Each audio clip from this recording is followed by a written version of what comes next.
I am finally seeing the Crow 1994 movie for the first time on Netflix since I only saw the clips on YouTube back in my past. When my reaction to this movie and I'm surprising love it as I heard the good news about this movie itself, and also my parents already knows it where I was born in July 2003. I start on the positive is the main character Eric Draven known as anti-hero himself, the Crow.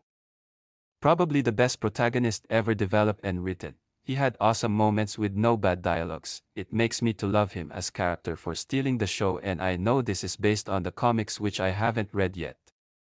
I feel the Crow is more like a biblical Joker if he is not evil criminal, and to become protector of innocence as a symbol of vengeance and justice but he never lost his love because his backstory is tragic due to his girlfriend being murdered.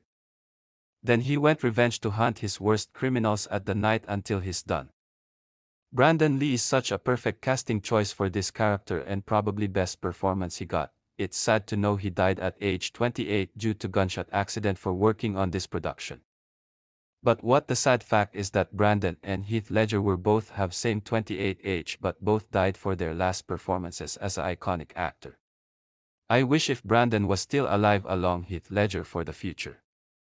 The story and directing were both did really well. I never know how good is the director Alex Proyas for this movie.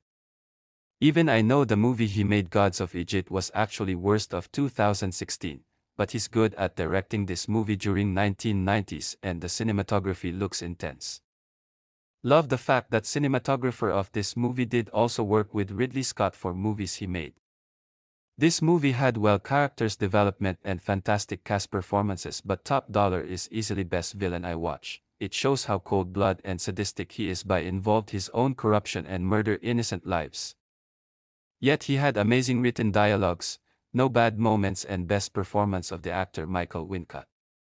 I like how it combines both horror and superhero like the Crow being slasher but only target the worst kind of criminals. He's much more slasher in reverse just like any brutal comic book anti-heroes.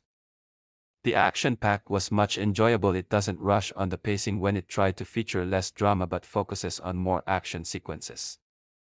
The final act is more improved where the Crow finally face against his evil individual Top Dollar for planning to kill him in the church and I'm satisfied that Top Dollar finally gets what he deserves. But the ending makes me sad that Eric Draven had to return his death because he finished his revenge on the heartless murderers of himself and his girlfriend but he will always be happy that any innocent people to serve a true love. Overall, this will be my next favorite comic book movie I ever watch. Crow might be my next favorite anti-hero based on the comics along Punisher, Ghost Rider, Wolverine, Deadpool, and Spawn. I have to say, may rest in peace to Brandon Lee for giving a best performance of all time in this movie. So I'll rate it 10 out of 10. That's my review of The Crow. Be sure to click my video a like. What's your thoughts on this movie if you haven't seen it yet? Hopefully wish have a great day and see you on later for the next review.